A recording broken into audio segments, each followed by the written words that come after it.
Hey, everybody. Mark and I have over 20 years of experience as therapists and as addicts in long-term successful recovery. We know better than anyone what works and what doesn't to break out of porn and sex addiction, heal betrayal trauma, and reclaim your relationship.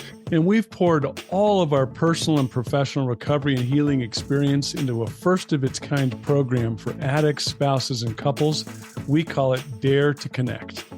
At least 4 times every week, we engage with you in real time, in the trenches, giving you the knowledge and the tools to take back your life and relationship. Whatever else you've done on your journey for healing and recovery, you've never done anything like this. Mark and I, we've made all the mistakes, so you don't have to. Don't reinvent the wheel. We all know tomorrow never comes. Look, don't wait one more day to change. Claim your free 2-week trial today at daretoconnectnow.com.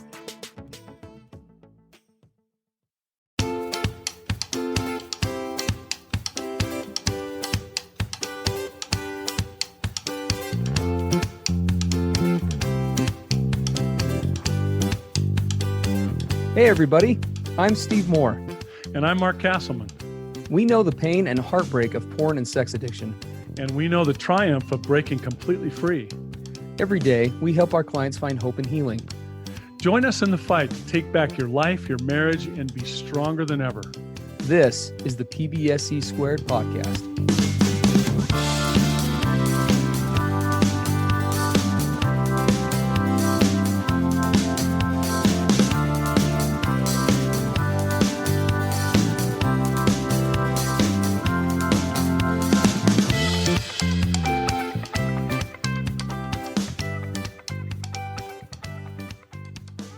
Hey everyone, it's Mark and Steve. We have, what will we call this, Steve?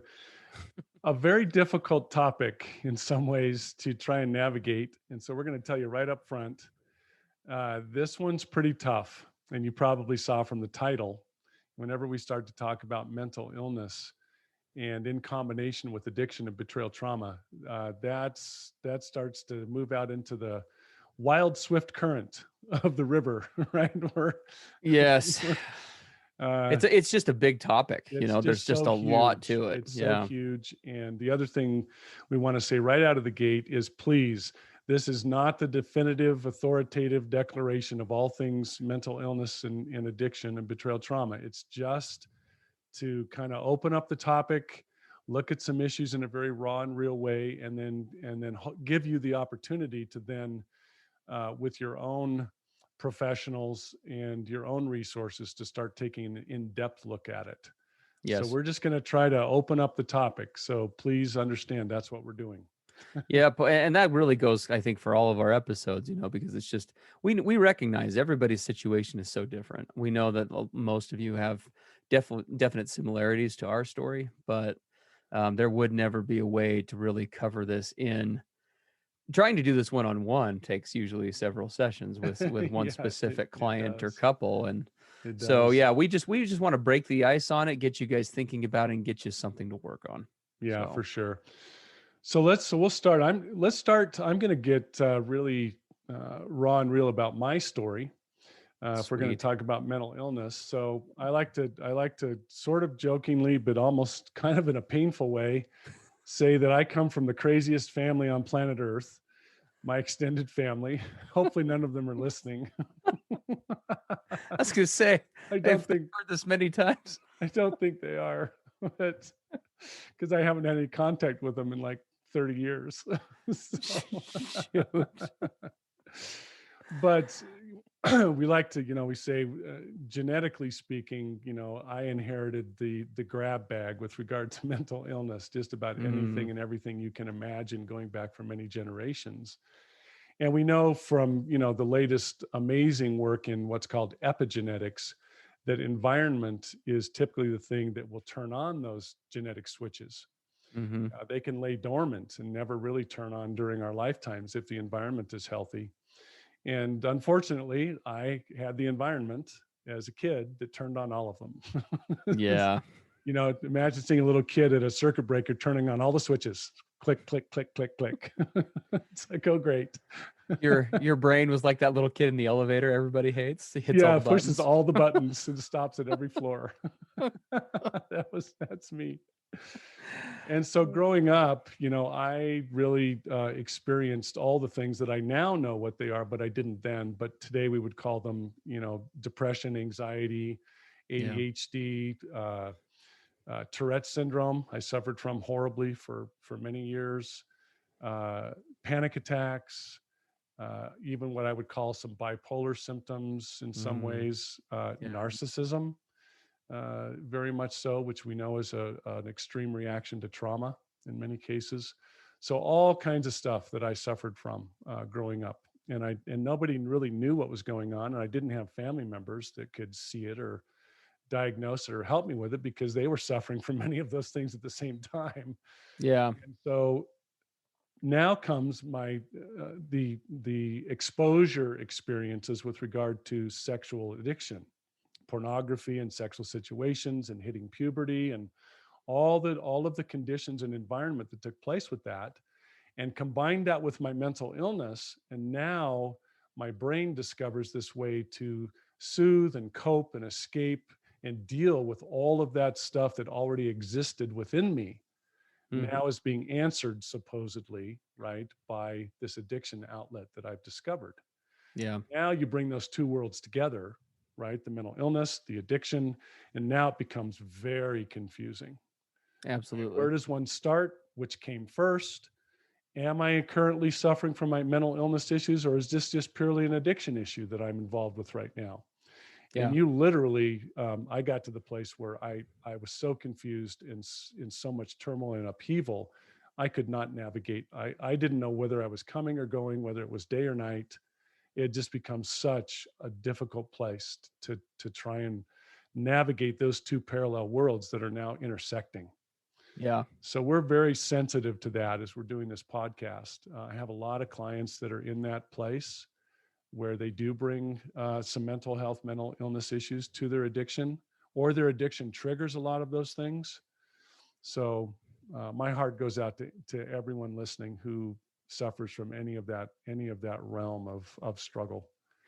Yeah, it's a really tough it's a tough issue to tackle because as you were kind of alluding to, Mark, it's a lot of the mental health conditions that we work with, professionally are mimicked in many ways by, for example, by both addiction and or betrayal trauma type symptoms. Isn't that true? Right. And it can be really difficult, ferreting that out. It speaks to one of the many reasons why we encourage you guys all the time to be working with somebody who is who has specific training and experience working with sexual addiction. At Yes. least addiction in general, but definitely sexual addiction if possible, because uh, a lot of typical therapists who may not have training specifically in those areas would label a lot of the symptoms that a person comes in with, right? As for example, a great classic example is ADHD, right? Uh, Yeah, we have eh, so many clients that come to us that have ADHD symptoms, yes. or they say they're ADHD, and Hmm. it's very much a part of their addiction. I would say about 9 out of 10 of the guys that I About work yeah, with, about honestly. 90%. Mm-hmm. Yeah, they would qualify. If I busted open my DSM manual, they would qualify symptomology-wise for a diagnosis of that. But it's a very much a chicken before the egg argument I oftentimes tell clients, right? Did these ADHD symptoms, did they leave me prone to something like pornography, which is the typical, interactor when it comes to ADHD versus addiction? In Mm-hmm. that pornography, as we talk about on here all the time, right? It rewires the brain to focus on what? The next new shiny object. It's it Yes. it it emphasizes the thrill component. It emphasizes the newness, novelty component. And guys will come in, and it's again 9 out of 10 guys that I work with who have a long-standing pornography addiction can have very high difficulty concentrating on anything. Oftentimes, when they're spending time alone, and this probably resonates with a lot of you guys, when I was deep in my addiction, I would be doing like four things simultaneously. I'd be like I'd have a podcast like playing on my phone, right? Or maybe I'm playing a game on my phone. I'd have the TV running, and then maybe even have something to switch to during the commercials. Yes. Like there was just constantly, you know what Yep. I mean? All of these things. And again, that's just one example, but you know, we oftentimes have to take a closer look when it comes to, you know, is this a true condition? Meaning, is it a standalone condition or is it caused by the other? And I think in my experience, it's probably a little bit of both, right? I It's think very it is. Yeah. cyclical. One feeds on the other. Yeah, a lot of us, like I was, are already have some of those conditions with regard to mental illness or brain disorders. Yes. They can be mild, and then when addiction hits, it kind of carries them over the edge where they become severe. Yeah. Or there can be truly legitimate, more severe conditions that then lead us to the addiction in order to find relief, in order to be Absolutely. able to cope. Yes. Yeah, so it's very much true. Well, and what you bring up is a great point because the vast majority of people, right, struggle with symptoms similar to anxiety at times, right? Or Yes. symptoms similar to depression. And that can be everything from genetics, like you said, to upbringing, to environment, to everything. And oftentimes something like addiction will come along, for example, like a betrayal trauma client, right? If I'm working with a wife who maybe she is genetically or environmentally maybe predisposed to being down more of the time than not, that wife would not typically hit a threshold where we would say, yeah, you have, you know, clinical depression, or yeah, clinically you're dealing with anxiety or whatever it may be. But the addiction in the part of her spouse acts as a catalyst and kind of takes that, right, that kind of looking at a cup where the water's right at the edge, right, and it acts like the tipping point where it kind of comes spilling over. Yeah, yeah, yeah. No, it's so true. So yeah. Yeah, Yeah. and so yeah, that's where what we're really we could go on and on about all did the mental illness come first, the addiction followed it, did the addiction come first, which triggered a lot of symptoms or maybe latent or mild conditions that suddenly flare up. There's a lot of that going on, and so we're just wanting all of you listening to be aware of that. I For like to sure. come from this place, I really, is a place of self-compassion, and a place, if you have a partner who's really severely struggling, a place to maybe get to where you can understand them a little bit better about what they might be Mm, struggling yeah. with. So just realize it's a Uh-huh. very complicated field. It's crisscrossing all over the place. I mean, whenever we're talking about the brain and these issues, it's always complex. Now you throw Yeah. emotions and relationships and addiction, you throw that all into the same pot together, and it's going to Yeah. be really complex. Absolutely. And then we need to talk about something before we talk about solutions because there is another component to this. It's the I guess I would call it the pile-on effect, right? Mm, Where these things start to layer over one another. I'll give you an example. So, say I'm working with somebody struggling with bipolar disorder. We won't get into the details of bipolar 1 versus bipolar 2 and all that stuff today, but you know, usually bipolar disorder, a keynote of struggling with that are these large mood swings that either happen in short cycles, more what we call rapid cycles, or longer ones, right? So there are yes. these big ups and downs, and that big ups and down when I'm talking with a client who may be struggling with or maybe has already been diagnosed with that, the addiction complicates the situation greatly Mm, because you're yep. already kind of going on. We have a we have a an amusement park that's close by me, and it's got this old rickety roller coaster, and they've reinforced it and everything, but it's huge and it's made of wood. And I don't know how, I mean, it's terrifying just watching people go on it, but it's, you know, it's one of the it is old, and so it's whiplashy. It's like up and down and everywhere. And trying to navigate bipolar disorder for many, they tend to describe it much like that. When you throw in the highs and lows that come chemically and emotionally from an addiction, and you try to throw that into that soup, it's sort of like trying to ride two roller coasters simultaneously. Yeah. And it makes life not just unmanageable, it makes it downright chaotic in like every form and fashion. And yeah, and the same thing with betrayal trauma, right? Yes, You're already exactly. riding your roller coaster, which is difficult. Now you throw, but you're suddenly your spouse discloses, or you catch them, or you find out, and now, like you say, you've got another roller coaster that's thrown on top of the one that already exists. Now you're Absolutely. riding two. and you're And literally getting torn apart, I like know, literally right? trying to ride both, Yeah, right? trying to write both. Your husband's having a great day with his addiction. He's been sober for 2 weeks, but because he's been sober for 2 weeks, either other mental health stuff or your betrayal trauma kicks in because you feel safer to feel it. And so Yeah, now that's you're super down, see, right? that's a great point. Things are going good. Why suddenly are things falling apart? Well, because you finally felt safe enough to start digging down below the surface to get to the real issues. See, That's and never that's just happened before. exactly, and that's just one of like 1,000 nuances we could I know, describe. that's so So, true. so that pile-on effect is important as we kind of jump into the solution here now, which Mm, that's what we'll shift to is, in terms of breaking the cycle, we have to recognize that there are multiple quote unquote roller coasters going on. So, I think the first thing probably that is important to mention here, right, is that as Mark already indicated this, you can speak to this better than I can, but we are in many ways both of us examples of that, right? You can come out. I mean, if we, one of these days we're gonna drag our wives on these pod on these on a podcast episode and have them. You guys think we're messed up now? Just wait till just wait till that happens, and talk about that. But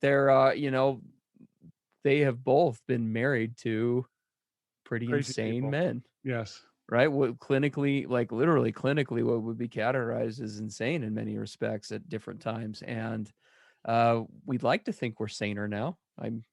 Maybe we're just deeper in I the denial, but I think that we're I think that we are saner now. At least that's what they would say. So there is There's hope. This yeah, absolutely can be changed, but it does take some some efforts and some specific ways to address.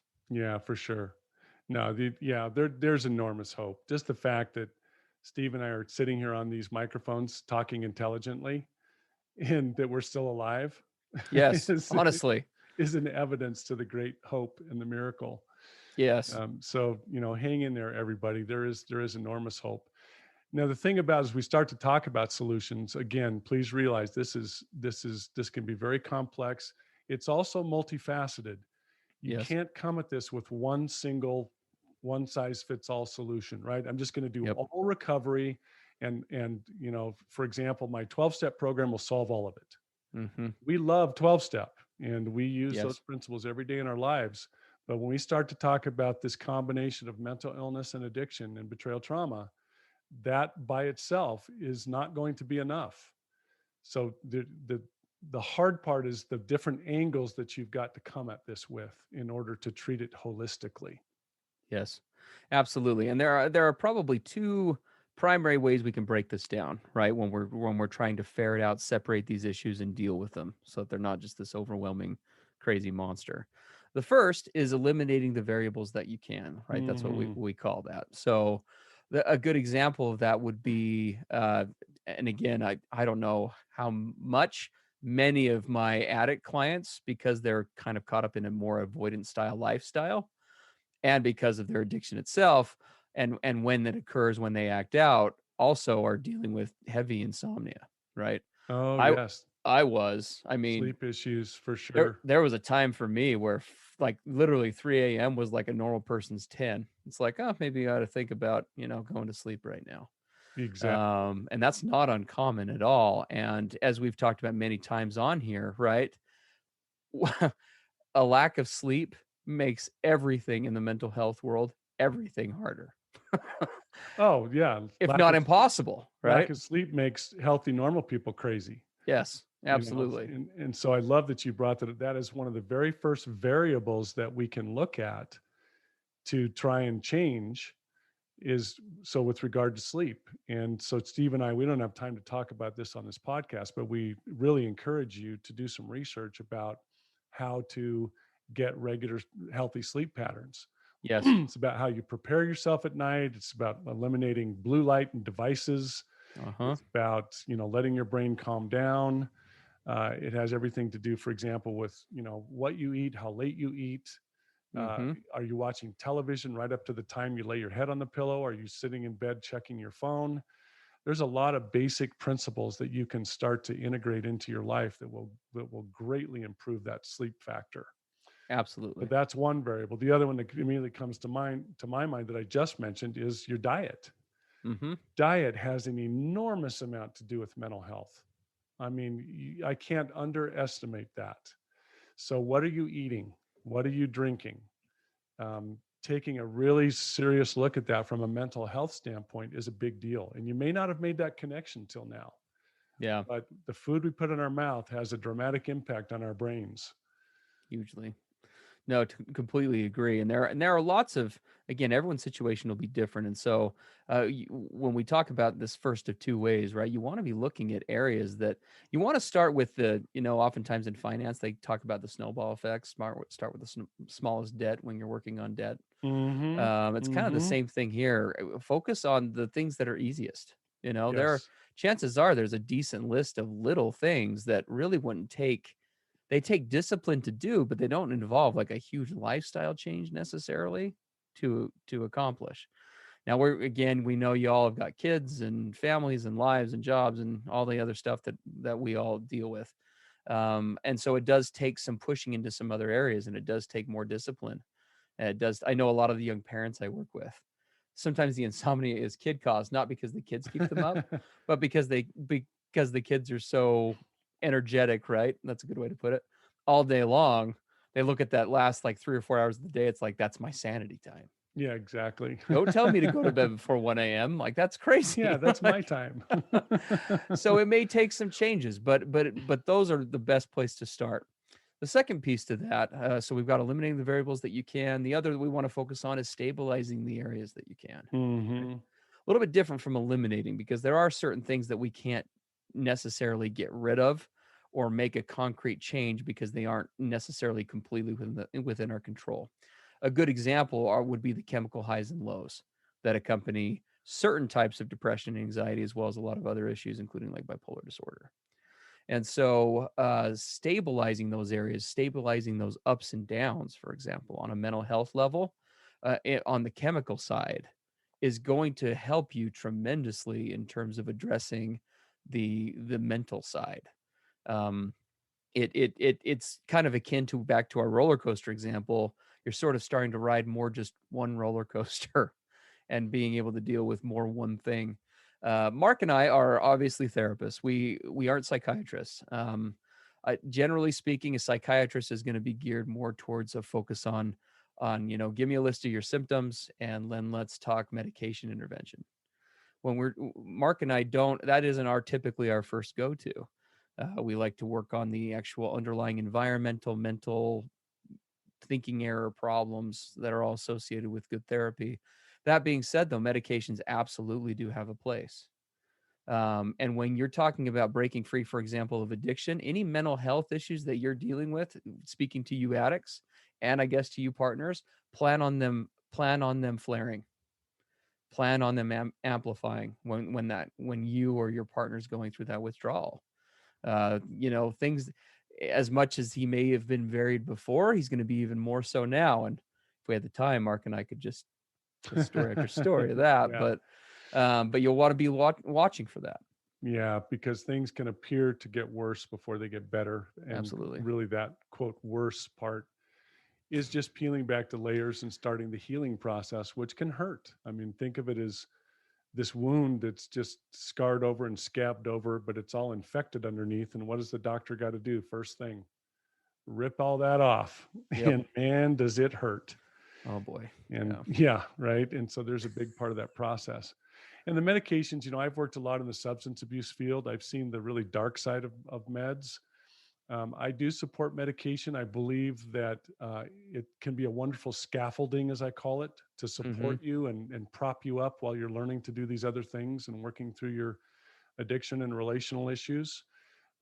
Just from my personal side, I first of all recommend that you go to professionals who understand addiction Yes. so that when they do help you, they do prescribe, they have a real sensitivity to the fact that that could become abusive. Yes. You could suddenly replace your sexual addiction with a medication addiction. So you need someone who understands how that works and can navigate it. I'm a big Yeah. believer in starting out with the smallest dose you can, and also having a real time frame in mind. I Mm-hmm. like medications for a shorter time span for that scaffolding. Yeah. Understanding, as you said, though, that there may be cases where because of some severe mental illness or brain structure issues or chemical levels that are going on, long-term medication can be appropriate and helpful. And that's why we refer you to the professionals for that. Absolutely. Yeah, and we tend to, I think, default more towards looking at medication as a short-term crutch, right? Hmm. Just to sort of bear you up while the other areas of life are healing. But there are those situations as well. Like a good example is bipolar disorder. When you look at the research, I mean, it's clear from every angle. Therapy can help. Other interventions can help. Medication really is a baseline requirement to manage Yeah, that in many cases. So, exactly. so anyway, And last of all, we would encourage all of you to please be realistic about this process.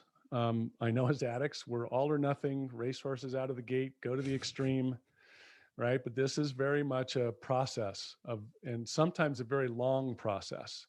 yeah. And so it's all about progressing along the path and the journey, not coming to perfection and, right away, or eliminating everything bad right away. It's very much a gradual path that we travel.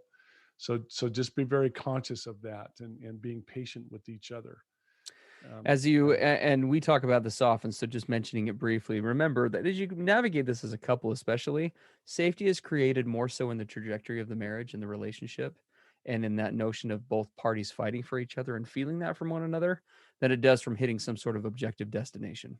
Mm, Destinations are important too, right? Hitting a year of sobriety, a year, 5 years of sobriety, are all important milestones, and there are lots of others that you can measure as well.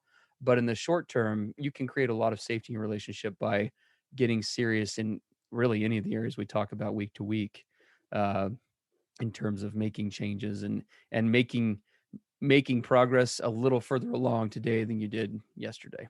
exactly, exactly. So, should we jump into the assignment? Let's do this. Yeah, let's finish up with an assignment. So, having taken, this is just a really simple, narrow, there's nothing going on topic. Ha ha ha. How in the world do you Uh, wrap an assignment around this thing? yeah. And so one of the things we would encourage all of you listening, the first thing would be to just begin to engage in a raw, honest dialogue about these issues.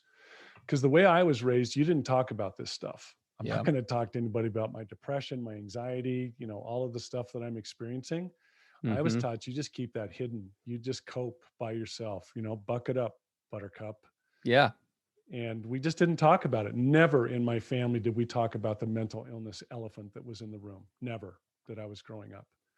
So just sitting down together if you're a couple, and starting to dare to talk about this stuff in the most authentic, vulnerable way that you can, that is a great starting place. Yeah, absolutely. Well, and keep in mind, as with many of our assignments, when we give couple assignments, that there it does need to be sort of a critical mass of trust and safety to do Mm, parts of it. And yes. so, and that is the case here because we're going to talk about some helping your spouse evaluate themselves as well as you evaluating you. We really hesitate to move into that territory, but there is potential for that if things are going well to a certain degree, where your partner can be some of your one of your best assets in helping you to see your blind spots. Well, and I'm glad you said that, Steve, because some of you listening, you may not be in a place in your relationship where you're able to sit down and have this kind of raw, honest dialogue. Yep, It may not be absolutely. safe. You just may not be in the place where you're ready or willing to do it. And that's an example of when you want to get some professional help to help you begin to navigate that. Absolutely. No, for sure. So yeah, so when appropriate, we're gonna have you try and do this together, but it's okay to not to. So what we're gonna have you do is each of you, for addicts and for spouses, gonna have you make a list, right? Actually, technically, it's two lists. List of areas. One is a list of areas that I myself individually, right, that I could look at one of these two options, right? Either the stabilizing effect that we've talked about or this elimination component. What things can I what in other words, what are some easy ways, what are the most baseline ways that I might be able to make my struggle in whatever capacity that is better? Or are there elements to the struggle that I'm just contributing to directly that I can just get rid of? Yep. Like the sleep, like the diet, right? Like those things. And so I want you to make a list of that. And then the second one is a list of the same thing with your partner. And again, we would just throw on all of the cautionary components to that we talked about. if it is, and then wherever it's safe to do it, be it with a partner or with other people other than your partner, or maybe it's a combination of both, start sitting down and brainstorming individually and together. What's one commitment that we can make, that I can make to myself, to my partner, to address that, because it is a progress, not perfection kind of deal, right? It isn't realistic to expect a guy who stays up like me till 4 in the morning every night to magically, be in bed by 10 and getting up at 6. But you can develop a game plan for that, and start to make some progress that way. And that probably leads us to our big disclaimer for today. Mark, you want to jump into our disclaimer? Oh, yeah. Our big disclaimer. Well, really, our the thing we want to really bring home, because we care about you that are listening. If you're starting to look at these things with regard to, mental health, mental illness issues, addiction, betrayal, trauma, and you start to recognize things that you can change, either you can stabilize them or you can eliminate them. We really caution you about making serious, intense, big changes, chemically or physically. It can be very hard on the brain and on your body if you make radical changes, even radical changes to your diet, radical changes to your sleep habits, to your relationship stuff, but especially when it comes to things like medications, prescriptions, right? Well, I'm just going to come cold turkey off of what I've been taking. Please recognize that any major changes you're making, chemically, physically, emotionally, can have big consequences. Absolutely. The body and brain can react severely to radical change. And so you're going to want to make sure that you involve a medical professional, for example, right? If I'm overweight and I haven't exercised in quite a long time, and I hear this podcast and I say, well, Mark and Steve said I should see what I can stabilize, I'm going to run out my door and go for a 3-mile run right now. Yes, Right. absolutely. And a mile and a half in, you're laying off the side of the road, cursing us. Yes, And so absolutely. please don't engage in these big radical changes unless you seek professional guidance and diagnosis, and helping to ascertain where you're at and the pace at which you can now proceed forward. Absolutely. Be wise. Oh, that's a that I would just hit amen on the be wise button. I love Hmm. that. Yeah, we care about you guys. We love our listeners. We want the best for you. We love our clients, and some of you are both of those, and so we appreciate working and being able to reach out and connect with each of you on a weekly basis. Be safe this week. Have a great one, and we look forward to connecting with you next week. Yep. We'll see you then. That's all for today. Thanks for joining us. And remember, the opposite of addiction isn't sobriety, it's connection. Together, we can do the impossible. To learn more about Mark and Steve and to listen to more podcast episodes, visit us at pbscpodcast.com.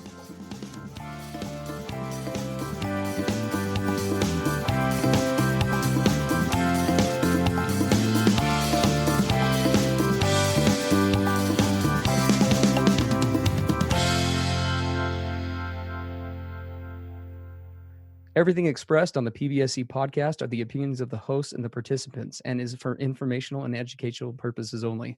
This podcast should not be considered mental health therapy or as a substitute thereof. It is strongly recommended that you seek out the clinical guidance of an individual qualified mental health professional.